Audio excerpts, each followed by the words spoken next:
बिस्मिल्लाहिर्रहमानिर्रहीम। अस्सलाम वालेकुम। आज मैं एक बहुत ही ख़ास मसले पे डिस्कस करने के लिए आई हूँ, आपके साथ शेयर करने के लिए। तो इसका ये है कि आप इसको ज़रूर देखें, क्योंकि जिन औरतों के बच्चे पैदा हो चुके हैं ना, उनको ख़ास तौर पे प्राइमरी को पहले बच्चे वाली औरतों को ये इस वीडियो का देखना बहुत ज़रूरी है और समझना। इसमें ये होता है कि जब बच्चा पैदा होता है, सिर्फ डिलीवरी के मसाइल नहीं होते या प्रेगनेंसी में मसाइल नहीं होते, जब वो तो औरत के अपने साथ होते हैं।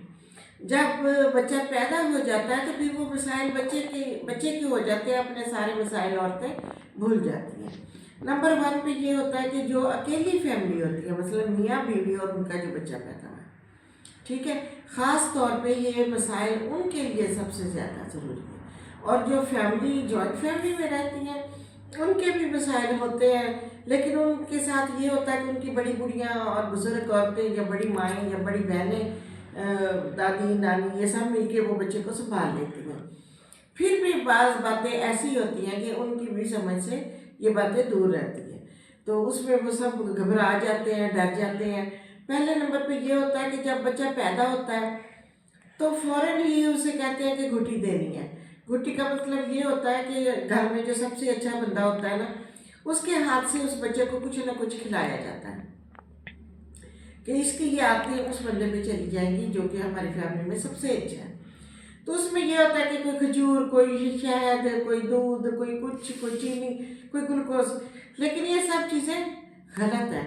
आप ये करें कि आप फ़ौरन ही माँ का दूध निकाल दें, पीछे से निपल दबा के पीला सा निकलेगा, वो भी कोई भी जो जिसकी आप गुट्टी दिलाना चाहते हैं वो बच्चे के मुंह में डाल दें। उससे एक तो ये होता है कि जरासीम बच्चे के अंदर नहीं जाते, कोई मसला मसाइल नहीं होता, और जरासीम से भी बच जाता है, बच्चा बीमारी से बच जाता है, ठीक है।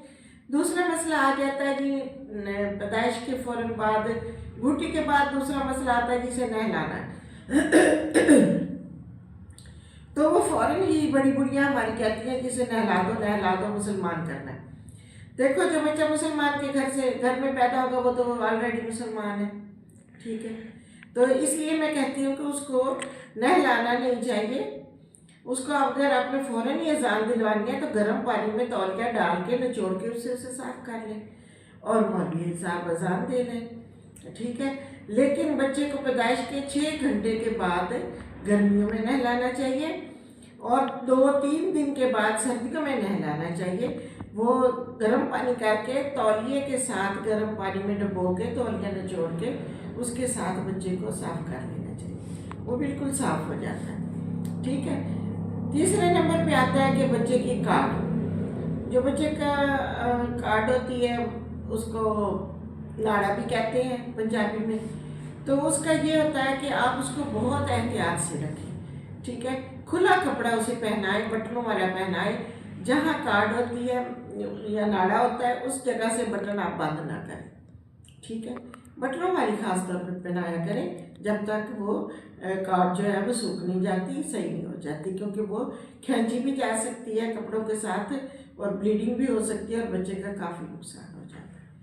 अब चौथे नंबर पे आ जाता है जी, बच्चा जो है वो मुख्तलिफ आवाज़ें निकालता है।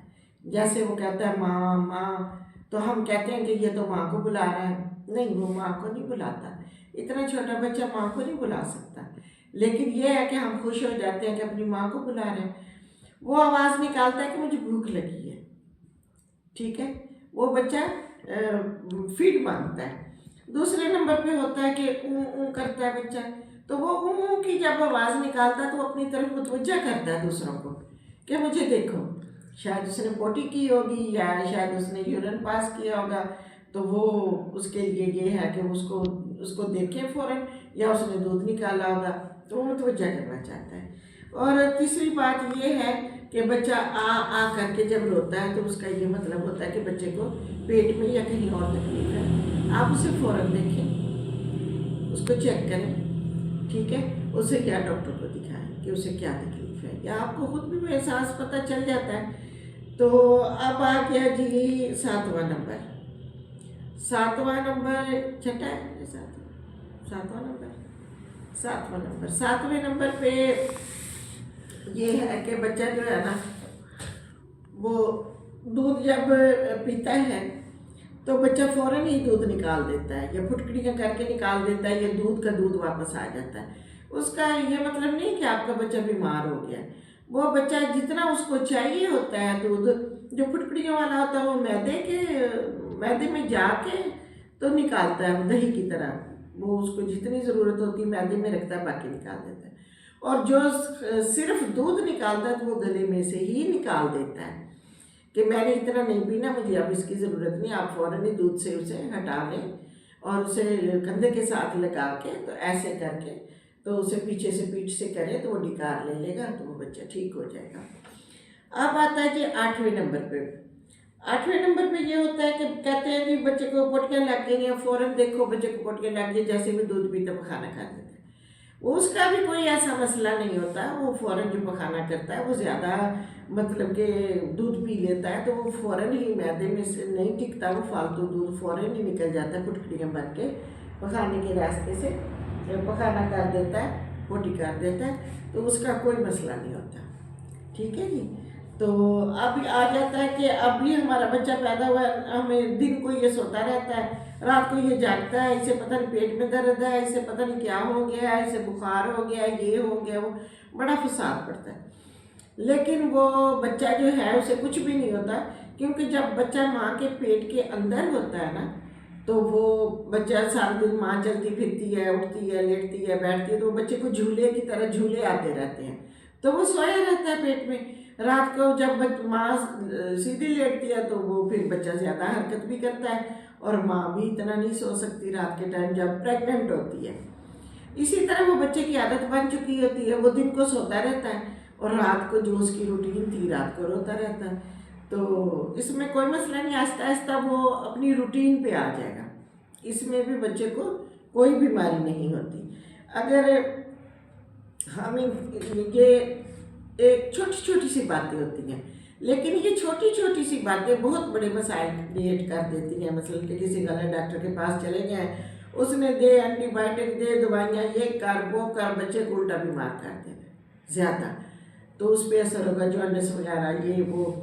तो अब हाँ, जॉन्डिस से मुझे याद है कि जो बच्चे पेल हो जाते हैं पैदाइश के बाद, तो उसका कोई मसला नहीं होता, क्योंकि उनकी माँ का जो ब्लड होता है वो पॉजिटिव होता है और उसकी वजह से वो थोड़े पीले हो जाते हैं।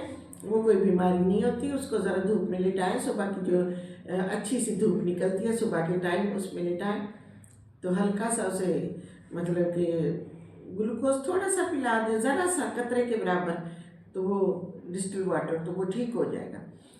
अब बाज़ बच्चों की आंखें जो हैं वो ज़्यादा पीली हो जाती हैं, उसमें थोड़ा सा मसला होता है। उसमें ये मसला होता है कि आप अपने फ़ौरन चिल्ड्रन स्पेशलिस्ट को दिखाएं, जो भी मसला है वो उसका हल निकाल देंगे।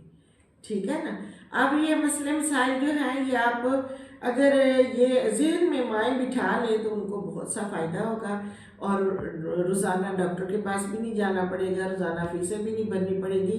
थोड़ा सा माओ को खुद भी अपने बच्चों का ख्याल करना चाहिए और घर में ही देखना चाहिए कि अब प्रॉब्लम ज़्यादा मतलब कि ये तो प्रॉब्लम्स हैं ही नहीं।